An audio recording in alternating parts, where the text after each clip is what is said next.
മലബാർ ഗ്രൂപ്പിന്റെ പ്ലയാസയുടെ പുതിയ ഔട്ട്ലെറ്റ് തൃശൂരിൽ പ്രവർത്തനം തുടങ്ങി. കുട്ടനെല്ലൂരിലെ ഹൈലൈറ്റ് മാളിലാണ് കുട്ടികൾക്കായി പ്ലയാസ പ്രവർത്തനം തുടങ്ങിയത്.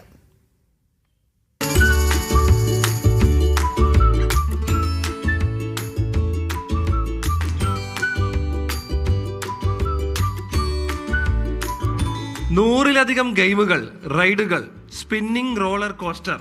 ആകർഷകമാണ് പുതിയ ഔട്ട്ലെറ്റ്.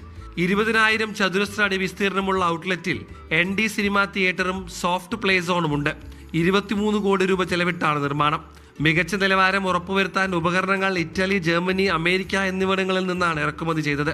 മികച്ചതും സുരക്ഷിതവുമായ വിനോദമാണ് ലക്ഷ്യമിടുന്നതെന്ന് Malabar group chairman MP Ahmed അറിയിച്ചു. നടി പേളി മാണി ചടങ്ങിൽ മുഖ്യാതിഥിയായി. തൃശ്ശൂരിലുള്ള ബിഗ്ഗസ്റ്റ് ഗെയിമിംഗ് സോൺ ആണ് ഇവർ തുടങ്ങിയിരിക്കുന്നത്. ആൻഡ് കുട്ടികൾക്ക് വളരെ സേഫ് ആയിട്ടും നിങ്ങൾ ഷോപ്പിംഗ് ചെയ്യുമ്പം അവരെ അവിടെ ആക്കിയിട്ട് പോവുകയാണെങ്കിൽ അവരെ നോക്കാനും ആൾക്കാരെ അവിടെ ഏൽപ്പിച്ചിട്ടുണ്ട്. Malabar gold and diamonds international managing director Shamlal Ahmed ചടങ്ങിൽ പങ്കെടുത്തു. അടുത്ത സംരംഭം ഹൈദരാബാദിൽ ഉടൻ പ്രവർത്തനം തുടങ്ങും. മീഡിയ 1 തൃശൂർ.